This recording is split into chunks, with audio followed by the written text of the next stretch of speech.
ನಮಸ್ಕಾರ. ಮತ್ತೆ ನಿಮಗೆಲ್ಲ ದುಡ್ಡಿನ ಮಾತು ಕಾರ್ಯಕ್ರಮಕ್ಕೆ ಸ್ವಾಗತ. ಇವತ್ತು ಬೆಳಿಗ್ಗೆ 12,950 ಇದ್ದಂಥ ಗೋಲ್ಡು ಆ್ಯಕ್ಕೋ ಟ್ರಂಪ್ ಮಾಡಿದ್ಮೇಲೆ 13,340ಗೆ ಹೋಗಿದೆ. ಬೆಳಗ್ಗೆ ಒಳಗಡೆನೆ 13,000 ಬಂದಿದೆ. ಇವತ್ತು ಸಾಯಂಕಾಲ ತಿರ್ಗಾ ಏರುತ್ತೆ. ನಾಳೆ ಏನಾಗುತ್ತೆ ಅಂತ ಅನ್ನೋದು ಗೊತ್ತಿಲ್ಲ. ಗೋಲ್ಡು ಮೇಲೂ ಕೆಳಗೂ ಹೋಗ್ತಾ ಇದೆ. ಇಲ್ಲಿವರೆಗೂ ನಮ್ಮ ಫಸ್ಟ್ ಫ್ಲೋರ್ ಆದಂಥ 12,500 ಕಂಫರ್ಟಬಲ್ ಆಗಿ ಕೂಡಾಗ್ತಾ ಇದೆ. ಬಟ್ ಈ ವರ್ಷಕ್ಕೆ ಜಾನ್ವರಿಯಿಂದ ಬಂದಂತ ಮುಕ್ಕಾಲು ಭಾಗ ಗೇನ್ಸ್ನ ಗೋಲ್ಡ್ ಬಿಟ್ಬಿಟ್ಟಿದೆ. ಟ್ರಂಪ್ ಭಾಗವತರು ಕೂಡ ಹೆಲ್ಪ್ ಮಾಡ್ತಾ ಇದ್ದಾರೆ, ಮದ್ರಿ ಕೂಡ ಹೆಲ್ಪ್ ಮಾಡ್ತಾ ಇದ್ದಾರೆ. ರೂಪಾಯಿನ ಉಡಿತಾ ಇರುವಂತ ಏಟ್ಗೆ ಗೋಲ್ಡ್ ನ ಕಾಪಾಡೋದಕ್ಕಾಗ್ತಾ ಇದೆ. ಇವತ್ತು ಬೆಳ್ಳಿ 2,17,000 ರೂಪಾಯಿಗೆ ಫ್ಯೂಚರ್ಸ್ ಮಾರ್ಕೆಟ್ ಅಲ್ಲಿ ಇದೆ. ಅದೇನೇ ರಿಯಲ್ ಮಾರ್ಕೆಟ್. ಇವತ್ತು 2,40,000 ರೂಪಾಯಿ ಅಂತ ಹೇಳ್ತಾ ಇದ್ದಾರೆ, ಅದನ್ನ ನಂಬೇಡಿ. ಅದಾದ್ಮೇಲೆ ಈಗ ಇಂಡಿಯನ್ ರುಪಿ 93.94 ಇಂದ 93.80 ವರೆಗೂ ಇದೆ.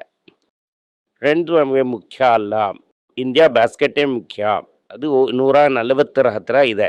ಇವತ್ತು ಟ್ರಂಪ್ ಭಾಗವತರು ಒಂದು ಗೂಗ್ಲಿ ಹಾಕಿದ್ದಾರೆ, ಹೋದ್ರೆ ಹೋಗ್ಲಿ. ನನ್ನ ಅಳಿಯಾನು ಇನ್ನೊಬ್ಬನು ಸ್ನೀರ್ ಇನ್ಸಾಫನ್ ಅಂತ ಅನ್ನೋನು ಇರಾನಲ್ಲಿ ಮಾತಾಡ್ತಾ ಇದ್ದಾರೆ. ಇರಾನ್ ಸರೆಂಡರ್ ಆಗಿದ್ದಾರೆ. 5 ದಿನ ನಾನು ಟೈಮ್ ಕೊಡ್ತಾ ಇದ್ದೀನಿ ಅಂತ ಹೇಳಿದ್ದಾರೆ. ಅಪ್ಪ ಇವೆಲ್ಲ ಕತೆ ಅಪ್ಪ, ನಾವೇ ದಯಗಳಿಸೋದು ಅಂತ ಇರಾನಲ್ಲಿ 2 ದೊಡ್ಡ ತಲೆಗಳು ಹೇಳಿದ್ದಾರೆ. ಒಟ್ಟಿನಲ್ಲಿ ಟ್ಯಾಕೋ ಟ್ರಂಪ್ಗೆ ಭಯ ಬಂದಿದೆ ಅಂತ ಅನ್ನೋದು ನಮ್ಗೆ ಗೊತ್ತಾಗ್ತಾ ಇದೆ. ಅದರಿಂದ ಟ್ರಂಪ್ ಭಾಗವತರು ಹೇಗೆ ಪಲ್ಟಿ ಹೊಡೆಯೋದು ಅಂತ ನೋಡ್ತಾ ಇದ್ದಾರೆ. ಹಾಗೆ ಇಸ್ರೇಲ್ ಏನು ಹೇಳ್ತಾ ಇದ್ದಾರೆ ಅಂತಂದ್ರೆ, ಯುದ್ಧ ಅನ್ನೋದು ಸತ್ಯ, ಯುದ್ಧ ಕಂಟಿನ್ಯೂ ಆಗತ್ತೆ, ನಾವು ಹೊಡಿತಾನೆ ಇರ್ತೀವಿ. ಟ್ಯಾಕೋ ಟ್ರಂಪ್ ನೀವೇನ್ ಬೇಕಾದ್ರೂ ಮಾಡ್ಕೊಳ್ಳಿ ಅಂತ. ಟ್ರಂಪು ಅಮೆರಿಕಾದಲ್ಲೇ ಒಂದು ಗೇಲಿ ಮಾಡೋ ರೀತಿ ಆಗ್ಬಿಟ್ಟಿದ್ದಾರೆ. ಈಗ ಸದ್ಯಕ್ಕೆ ವಾರ್ ಮುಗಿಯೋ ರೀತಿ ಕಾಣ್ತಾ ಇಲ್ಲ. ಒಂದು 3 ದಿನ ಬ್ರೇಕ್ ಇರುತ್ತೆ. ಈ 3 ದಿನ ಬ್ರೇಕ್ ಒಳಗೆ ಈಗ ಸದ್ಯಕ್ಕೆ ಅಮೆರಿಕನ್ ಫ್ಯೂಚರ್ಸ್ ನೆಗೆಟಿವ್ ಅಲ್ಲಿ ಇದೆ. ಇವತ್ತು ನಾನು ತಿರುಚಿಯಿಂದ ಮೆಡ್ಲಾಸ್ಗೆ ಬಂದಿದ್ರಿಂದ ಸ್ವಲ್ಪ ಲೇಟ್ ಆಗೋಯ್ತು. ಮಾರ್ಕೆಟ್ ಮುಗಿದಾದ್ಮೇಲೆ ಮಾತಾಡ್ತಾ ಇದ್ದೀನಿ. ಮಾರ್ಕೆಟ್ 450 ಪಾಯಿಂಟ್ ಪ್ಲಸ್ ಅಲ್ಲಿ ಕ್ಲೋಸ್ ಆಗಿದೆ, ಮೇಲೆ ಕ್ಲೋಸ್ ಆಗಿದೆ. ಇದು ಏನಪ್ಪಾ ಅಂತಂದ್ರೆ ಟ್ಯಾಕೋ ಟ್ರಂಪ್ ಅವರ ಗಿಫ್ಟ್ ಅಂತ ಹೇಳ್ಬೋದು. ಇದು ಒಂದು ಬಿಗ್ ಬೌನ್ಸ್. ಈ ಬೌನ್ಸು ಎಷ್ಟು ದಿನ ಈ ರೀತಿ ಇರುತ್ತೆ ಅಂತ ಗೊತ್ತಿಲ್ಲ. ನಾಳೆನೆ ಟ್ರಂಪ್ ಪಲ್ಟಿ ಅನ್ನುವಂಥ ನ್ಯೂಸ್ ಬರ್ಬೋದು, ಇಲ್ಲ ಒಂದು 4 ದಿನ ಇದು ಓಡ್ಬೋದು, ಅದಾದ್ಮೇಲೆ ನಾವು ಹೊಡಿಬೋದು.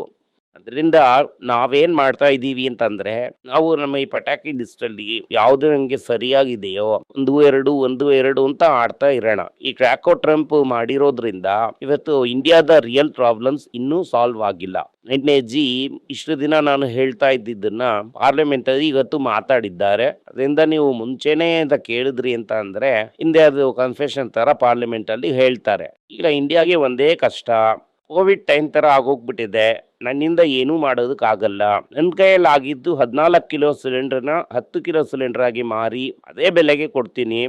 ನಿನ್ನೆವರೆಗೂ 14 ಕಿಲೋ 1,000 ರೂಪಾಯಿ, ಇವತ್ತಿಂದ 10 ಕಿಲೋ 1,000 ರೂಪಾಯಿ ಅಂತ ಹೇಳ್ತಾ ಇದ್ದಾರೆ. ಎಷ್ಟು ಪ್ರಾಬ್ಲಮ್ ಇದೆ ಅನ್ನೋದಕ್ಕೆ ಇದೊಂದು ವಿಷಯ.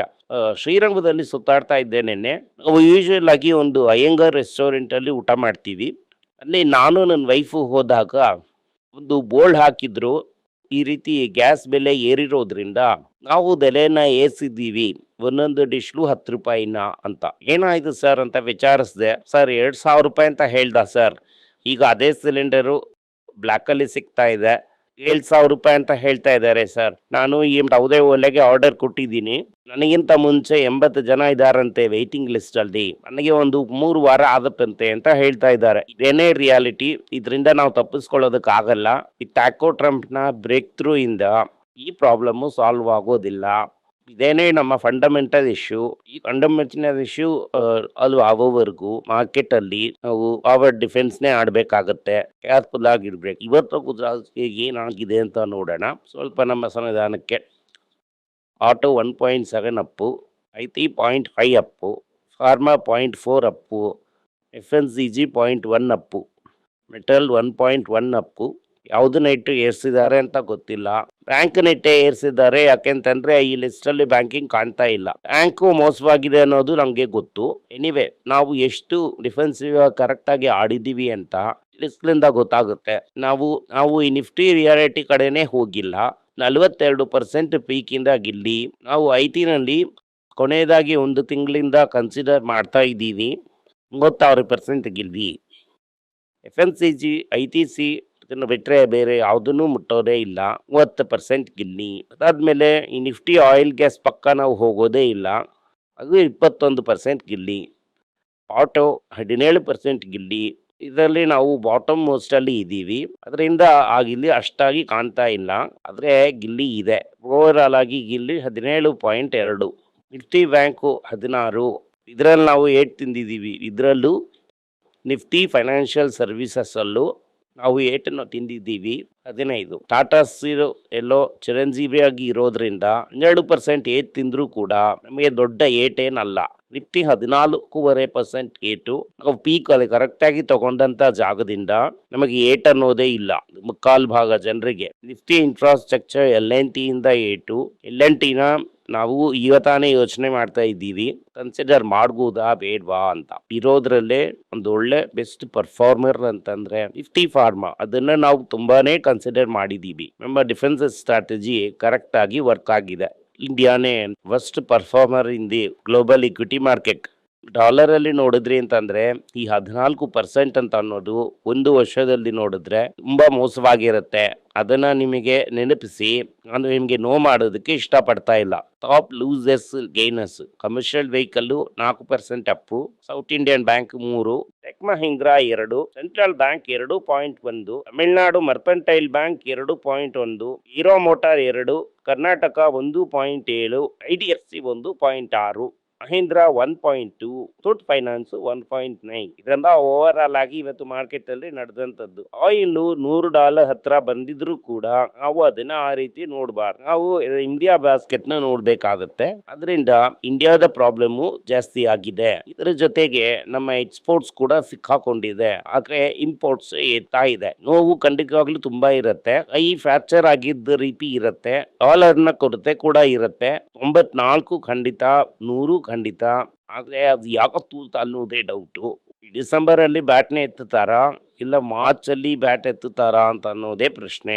ಕೆಲವರು ಬರೋದಿಲ್ಲ ಅಂತ ಹೇಳ್ತಾ ಇದ್ದಾರೆ, ಆದ್ರೆ ಕನ್ಫರ್ಮ್ ಬರತ್ತೆ. ಮಾರ್ಕೆಟ್ ಕ್ಯಾಪ್ $1.3 ಟ್ರಿಲಿಯನ್ ದಬಾಕೊಂಡಿದೆ. ಪ್ರಪಂಚದಲ್ಲೇ ವರ್ಸ್ಟ್ ಅಂತಂದ್ರೆ ಇಂಡಿಯಾನೇ ಅಂತ ಹೇಳ್ತಾ ಇದ್ದಾರೆ. ಕೆಲವು ಸೆಕ್ಟರ್ಸ್ 43% ದಬಾಕೊಂಡಿದೆ. Small cap index block market ಒಳಗಡೆ ಬಂದಿದೆ. ಇದರಿಂದಾನೇ ನಿಮ್ಗೆ ಸ್ಮಾಲ್ ಕ್ಯಾಪ್ ಬೇಡ ಕೊನೋ, ನಾಟಿ ಬಾಯ್ ಬೇಡ ಕೊನೋ ಅಂತ ಹೇಳ್ದೆ.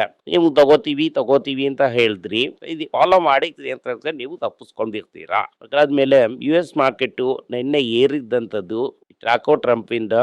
ಇನ್ಫ್ಯಾಕ್ಟ್ ಇರಾನ್ ಅವರು ಹೇಳಿದ್ದಾನೆ S&P 500 ಅಲ್ಲಿ ಈ ಟ್ರಂಪ್ ಸಾರ್ ಅವರು ಪೊಸಿಷನ್ ತಗೊಂಡಿರೋದ್ರಿಂದಾನೆ ಈ ತರ ಪಲ್ಟಿ. ಆಲ್ ಕಂಟಿನ್ಯೂಸ್, ನೋ ಪ್ರಾಬ್ಲಮ್, ಈ ಕಬಡ್ಡಿ ಮ್ಯಾಚ್ ಕಂಟಿನ್ಯೂಸ್ ಅನ್ನೋ ರೀತಿ ಇರಾನ್ ಹೇಳಿದ್ದಾನೆ. ನಾನ್ ನಿಮ್ಗೆ ಹೇಳಿದ ತರ ಇರಾನ್ಗೆ ಕಳ್ಕೊಳ್ಳೋದಕ್ಕೆ ಏನೂ ಇಲ್ಲ, ಅದರಿಂದ ಟ್ರಂಪ್ಗೆ ಇವಾಗ ಜಾಸ್ತಿ ಇರೋದು ಕಳ್ಕೊಳ್ಳೋದಕ್ಕೆ. ಸುಮ್ಮನೆ ಹಾಂಗ್ಕಾಂಗ್ದಲ್ಲಿ 2 ಬಾಂಬ್ ಹಾಕಿದ್ರು ಅಂತ ಅಂದ್ರೆ ಟ್ರಂಪ್ ಎಲೆಕ್ಷನ್ ಅಲ್ಲಿ. ಅದರಿಂದ ಫಾರಿನ್ ಪೋರ್ಟ್ಫೋಲಿಯೋ ಇನ್ವೆಸ್ಟರು ಮಾರ್ಚ್ ಅಲ್ಲಿ 1 ಲಕ್ಷ ಕೋಟಿನ ತಗೊಂಡು ಹೋಗ್ಬಿಟ್ಟಿದ್ದಾರೆ. $10 ಬಿಲಿಯನ್ ಟಾರ್ಗೆಟ್ ರೀಚ್ಡ್. ಇನ್ನು 7 ದಿನ ಟೈಮ್ ಇದೆ. ಸಿಪ್ಪಲ್ಲಿ ಹಾಕ್ದಂಥವ್ನು 3 ವರ್ಷ ನೆಗೆಟಿವ್. ಅದರಿಂದ 2 ಲಕ್ಷ ರೂಪಾಯಿಗಿಂತ ಮೇಲೆ ಇದ್ರೆ ನೀವು ಎತ್ಕೊಂಡು ಓಡೋಗ್ಬಿಡೋದು ಬೆಟರ್. ಇಂಡಿಯಾದ short term bond yield almost 7% touch ಆಗಿದೆ, 6.83.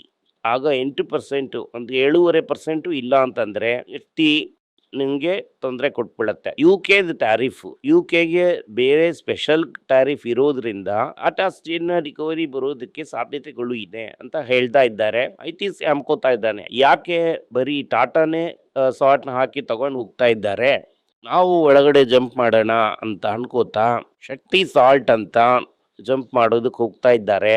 ಆಶೀರ್ವಾದ್ ಬ್ರ್ಯಾಂಡ್ ಅಂದ್ರೆ ಆ ಗೋಧಿ ಹಿಟ್ಟು ಬ್ರ್ಯಾಂಡ್ ನ ಎಕ್ಸ್ಟೆಂಡ್ ಮಾಡಿ ಈ ಶಕ್ತಿ ಆಶೀರ್ವಾದ್ ಅನ್ನೋದನ್ನ ಜಂಪ್ ಮಾಡ್ತಾ ಇದ್ದಾರೆ. ದೊಡ್ಡದಾಗಿ ಮಾರ್ಕೆಟ್ ಅಲ್ಲಿ ಗಳವನ್ನು ಹಿಡ್ಕೋತಾ ಇದ್ದಾರೆ. ನಾನು ಹೇಳೋದ್ರು ಏನಂತಂದ್ರೆ ಟಾಟಾ ನನ್ನ ಟಾರ್ಗೆಟ್ ಅಲ್ಲ, ಅಣಿಮೇಯನೇ ನನ್ನ ಟಾರ್ಗೆಟ್ ಅಂತ ಹೇಳ್ತಾ ಇದ್ದಾರೆ. ಅಮಿಗ್ಲೂಟೈಡ್ ಮಾರ್ಕೆಟ್ 12,000 ಕೋಟಿ ದಾಟತ್ತೆ ಅಂತ ಹೇಳ್ತಾ ಇದ್ದಾರೆ. ಎಲ್ಲರೂ ಸೇರಿ ಕುಸ್ತಿ ಮಾಡ್ತಾ ಇದ್ದಾರೆ. ಇದು ಇಂಡಿಯಾದಲ್ಲಿ ಏನು ಮಾಡೋದಕ್ಕೆ ಆಗ್ತಾ ಇಲ್ಲ. ಸೌತ್ ಕೊರಿಯಾಗೆ ಹೋಗಿ AI ಡಿಮ್ಯಾಂಡ್ ನ ನಾವು ಟ್ಯಾಕ್ಸ್ ಮಾಡ್ತೀವಿ ಅಂತ ಹೇಳ್ತಾ ಇದ್ದಾರೆ. TCS ಏನ್ ಹೇಳ್ತಾನೆ, ನಾವು ಹೊಸ ವ್ಯಕ್ತಿನೆಲ್ಲ ಹಿಡಿಯೋಕ್ ಆಗೋದಿಲ್ಲ, ಆಲ್ರೆಡಿ ಟ್ರೈನ್ಡ್ ಆಗಿ ಬೇರೆ ಏರಿಯಾಗಳಲ್ಲೆಲ್ಲ ಸುತ್ತಾಡ್ತಾ ಇದ್ದಾರಲ್ಲ, ಅವ್ರನ್ನ ತಕ್ಕಂತ ನಾನು ಎತ್ತೀನಿ ಅಂತ ಹೇಳ್ತಾ ಇದ್ದಾರೆ. ರಾಪಿಡೋ ಏನ್ ಹೇಳ್ತಾನೆ ಅಂತಂದ್ರೆ ನಾನು ಬೈಕಲ್ಲಿ ಶುರು ಮಾಡಿ ಆಟೋ ಕಾರಲ್ಲಿ ಮುಗಿಸ್ಬಿಟ್ಟಿದ್ದೀನಿ. ಈಗ ಸ್ವಿಗ್ಗಿ ಝೊಮ್ಯಾಟೊದಲ್ಲಿ ಮುಗಿಸಿದ್ದೀನಿ ಅಂತ. ಈಗ ಹೆಂಗೆ ಅಂತಂದ್ರೆ ಈ ಸೆಕ್ಟರ್ ಅಲ್ಲಿ ಯಾವನಿಗೂ ಪ್ರಾಫಿಟ್ ಇಲ್ಲ. ಅವನು ಈ ಗೋಲ್ಡನ್ ಪ್ಯಾರಾಚೂಟ್ ನ ತಗೊಂಡು ಎದುರ್ಬಿಟ್ಟ. ಸ್ವಿಗ್ಗಿ ಲಾಸ್ಟ್ ಅಲ್ಲಿ ಸಿಕ್ಕಾಕೊಂಡಿದ್ದಾನೆ. ಮುಂದಿನ ಲಾಸ್ಟ್ ರೆಡಿ ಆಗ್ಬಿಟ್ಟಿದೆ ರ್ಯಾಪಿಡೋ. ನೀವು ಕೊಡೋದಕ್ಕೆ ರೆಡಿ ಆಗಿದ್ದೀರಾ ಇದನ್ನ ಕೊಡೋದಕ್ಕೆ. ಸೆಬಿ ಏನ್ ಹೇಳ್ತಾ ಇದ್ದಾರೆ ಅಂತಂದ್ರೆ, ನಾವು ಈ HDFC ಬ್ಯಾಂಕ್ ನ ಬೋರ್ಡ್ ಯೂನಿಟ್ಸ್ ನ ನೋಡ್ತಾ ಇದ್ದೀವಿ, ರಿಸರ್ಚ್ ಮಾಡ್ತಾ ಇದ್ದೀವಿ ಅಂತ. HDFC ಬ್ಯಾಂಕ್ ಏನ್ ಹೇಳ್ತಾ ಇದ್ದಾರೆ ಅಂತಂದ್ರೆ, ಎಕ್ಸ್ಟರ್ನಲ್ ರಿವ್ಯೂನ ಇಟ್ಕೊಂಡು ಆಮೇಲೆ ಯಾಕೆ ಹೊರಗಡೆ ಹೋದ್ರು ಅಂತ ನಾವು ನೋಡ್ತೀವಿ ಅಂತ. ಇದು ಹೆಂಗ್ ಮಾಡ್ತಾರೆ ಅಂತಂದ್ರೆ, ಇಬ್ರು ಫ್ರೆಂಡ್ಗೆ ಆಗಿ ಕರ್ಕೊಂಡ್ ಬಂದು ಅವನಿಗೆ ಒಂದು ಅವರ್ಗೆ 5 ಲಕ್ಷ 10 ಲಕ್ಷ ಅಂತ ಫೀಸ್ ನ ಕೊಟ್ಟು, ಅವ್ರು ಏನೂ ಇಲ್ಲ ಎಲ್ಲ ಸರಿಯಾಗಿದೆ, ಶಶಿಧರ್ ತುಂಬಾ ಒಳ್ಳೆಯವನು, AK ಮಿಸ್ತ್ರಿ ತುಂಬಾ ಒಳ್ಳೆಯವನು ಅಂತ ಸರ್ಟಿಫಿಕೇಟ್ ನ ಕೊಟ್ಬಿಡ್ತಾರೆ. ಬ್ಲಾಕ್ ಸ್ಟೋನ್ ಏನ್ ಹೇಳ್ತಾ ಇದ್ದಾರೆ ಅಂತಂದ್ರೆ, ನಾವು ಸ್ಪೋರ್ಟ್ಸ್ ಅಲ್ಲಿ ಎಂಟರ್ ಆಗ್ತಾ ಇದ್ದೀವಿ, RCB-ನಲ್ಲೂ ರಾಜಸ್ಥಾನಲ್ಲೂ ಒಂದು ಚಿಕ್ಕ ಸ್ಟೇಕ್ ನ ತಗೋತಾ ಇದ್ದೀವಿ ಅಂತ ಹೇಳ್ತಾ ಇದ್ದಾರೆ. ಆಕ್ಸೆಂಚರ್ ಏನ್ ಹೇಳ್ತಾ ಇದ್ದಾನೆ ಅಂತಂದ್ರೆ, ಕಾಸ್ಟ್ ಆಪ್ಟಿಮೈಸೇಷನ್ ಎಲ್ಲ ಮಾಡ್ತಾ ಇದ್ದೀವಿ, ಹೈಬ್ರಿಡ್ ಮಾಡೆಲ್ಸ್ ಎಲ್ಲ ಬೇಡ, ಯಾರೆಲ್ಲ ಆಫೀಸಿಗೆ ಬರ್ತಿರೋ ಬನ್ನಿ, ಇಲ್ಲ ಅಂದ್ರೆ ಹೋಗಿ ಅಂತ. ಈ ಬಫೆಟ್ ತಾತ ಏನ್ ಮಾಡಿದ್ದಾರೆ ಅಂತಂದ್ರೆ, ಕೊನೆಯದಾಗಿ ಹೇಳ್ತಾ ಇದ್ದೀನಿ, ತಿರ್ಗಾ ಜಪಾನ್ ಅಲ್ಲಿ ಎಗರಿದ್ದಾರೆ. ಅಮೆರಿಕಾನ ಬಿಟ್ಬಿಟ್ಟು ಜಪಾನ್ ಅಲ್ಲಿ ಜಿಗಿದ ತಾತ. ಅದಕ್ಕೆ ನಾವು ಹೆಡ್ಲೈನ್ಸ್ ಹೇಳೋಣ. ಅವರು ಈ ಟೋಕಿಯೋ ಮರೈನ್ನ ಬೆಲೆ ಮಾತಾಡಿದ್ದಾರೆ. ಅಲ್ಲಿಂದ ಈ ಸೀಟ್ ಬೆಲ್ಟ್ ತೆಗೆದು ಇಳಿದು ಬಿಡಬೇಡಿ, ಸೀಟ್ ಬೆಲ್ಟ್ ನ ಟೈಟ್ ಆಗಿ ಹಾಕೊಳ್ಳಿ, ಮಾರ್ಕೆಟ್ ಇಲ್ಲದೇ ಇದೆ, ಇಂಡಿಯಾದಲ್ಲಿ ಫಂಡಮೆಂಟಲ್ ಆಗಿ ಏನೂ ಬದಲಾಗಿಲ್ಲ, ಮಾರ್ಕೆಟ್ ಏನಿದೆ ಅಂತ ಹ್ಯಾಪಿ ಆಗ್ಬಿಡ್ಬೇಡಿ. ಅದರಿಂದ ಆಗಾಗ ಟಿಫನ್ ಕಾಫಿ ರೇಂಜ್ ಅಲ್ಲಿ ಕನ್ಸಿಡರ್ ಮಾಡ್ತಾನೆ ಇರಿ. ಗೋಲ್ಡ್ ನ ಕನ್ಸಿಡರ್ ಮಾಡ್ಬೋದಾ ಅಂತ ಹಲವರು ಕೇಳ್ತಾ ಇರ್ತೀರಾ. ಗೋಲ್ಡ್ ಈಗ ಸದ್ಯಕ್ಕೆ ಇಳಿಯುತ್ತೆ, ಟ್ಯಾಕೋ ಟ್ರಂಪ್ ತಿರ್ಗಾ ಜಿಗಿತಾರೆ. 12,500 ಫಸ್ಟ್ ಬೇಸು. ಕೊನೆಗೆ ಶುಕ್ರ ನಿಮ್ಮನ್ನ ವಕ್ರವಾಗಿ ನೋಡಿದ್ರೆ 11,500 ವರ್ಗೂ ಕೂಡ ಹೋಗ್ಬೋದು. ಅಂದ್ರೆ ಹೋಗುತ್ತೆ ಅಂತ ನಾನು ಹೇಳ್ತಾ ಇಲ್ಲ, ಹೋಗೋದಕ್ಕೆ ಸಾಧ್ಯತೆಗಳಿದೆ ಅಂತ ಹೇಳ್ತಾ ಇದ್ದೀನಿ. ಆದ್ರೆ ಅಲ್ಲಿವರೆಗೂ ಕಾಯ್ಕೊಂಡಿಗ್ಬಿಟ್ಟು ಹೊರಟೋಯ್ತು ಅಂತ ಹೇಳ್ಬೇಡಿ. ಗೋಲ್ಡ್ ಬೀಸ್ ಅಂತ ಒಂದಿದೆ, ಹೋಗ್ತಾ ಬರ್ತಾ ಒಂದು ಎರಡು ಅಂತ ಕನ್ಸಿಡರ್ ಮಾಡ್ತಾನೆ ಇರಿ. ಅದಾದ್ಮೇಲೆ ತಿರ್ಗಾ ವಾರ್ ನುಗ್ಗಿಯುತ್ತೆ, ಇಂಟ್ರೆಸ್ಟ್ ರೇಟ್ ನ ಏರಿಸಿ ತಿರ್ಗಾ ಇಳಿಸ್ತಾರೆ. 5-6 ವರ್ಷದಲ್ಲಿ ತಿರ್ಗಾ 20,000 ಹಾಕಿಬಿಡತ್ತೆ. 25,000ಕ್ಕೆ ಸಾಧ್ಯತೆಗಳಿದೆ. ಕನ್ಸಿಡರ್ ಮಾಡ್ಬೇಕಾ ಬೇಡವಾ ಅಂತ ಅನ್ನೋದು ನಿಮ್ಮ ಡಿಸಿಷನ್. ಇದೇ ಬಾಟಮ್ ಅಂತ ಅನ್ಕೊಂಡ್ ಬಿಡಬೇಡಿ. ಇನ್ನೂ ಒಂದು 2,000 ರೂಪಾಯಿ ಕೂಡ ಇಳಿಬಹುದು. ಆದ್ರೆ ಲಾಂಗ್ ಟರ್ಮ್ ಅಲ್ಲಿ ಇದು ಒಳ್ಳೆ ರಿಟರ್ನ್ ಕೊಡುತ್ತೆ. ಈಗ ನಮ್ಮ ಸ್ಟಾಕ್ ಮಾರ್ಕೆಟ್ ನ ಮುಂದಿನ 5 ವರ್ಷದಲ್ಲಿ ವೀಟ್ ಮಾಡೋದಕ್ಕೆ ಸಾಧ್ಯತೆಗಳು ಪ್ರಕಾಶಮಾನವಾಗಿದೆ. ಧನ್ಯವಾದಗಳು. ಈ ವಿಡಿಯೋ ನಿಮಗೆ ಇಷ್ಟ ಆಗಿದ್ರೆ ವಿಡಿಯೋನ ಲೈಕ್ ಮಾಡಿ, ನಮ್ಮ ಚಾನೆಲ್ನ ಸಬ್ಸ್ಕ್ರೈಬ್ ಮಾಡಿ, ಬೆಲ್ ನೋಟಿಫಿಕೇಶನ್ ತಟ್ಟಿ. ಈ ವಿಡಿಯೋನ ಸಾಧ್ಯ ಆದರೆ ನಿಮ್ಮ ಸಂಬಂಧಿಕರಿಗೂ ಸ್ನೇಹಿತರಿಗೂ ಕಳಿಸಿ, ಅವ್ರಿಗೂ ನೋಡೋದಕ್ಕೆ ಹೇಳಿ. ಧನ್ಯವಾದಗಳು. ನಿಮಗೆ ಏನಾದರೂ ಸಂದೇಹ ಇದ್ದು ನನ್ನನ್ನು ಕಾಂಟ್ಯಾಕ್ಟ್ ಮಾಡಬೇಕು ಅಂತ ಅನ್ಕೊಂಡ್ರಿ ಅಂದ್ರೆ ಸ್ಕ್ರೀನ್ ಮೇಲೆ ಬರ್ತಾ ಇರುವಂತಹ ಮೇಲ್ ID ಗೆ ಮೆಸೇಜ್ ಮಾಡಿ, ನಮ್ಮ ಟೀಮ್ ನಿಮ್ಮನ್ನ ಕಾಂಟ್ಯಾಕ್ಟ್ ಮಾಡ್ತಾರೆ.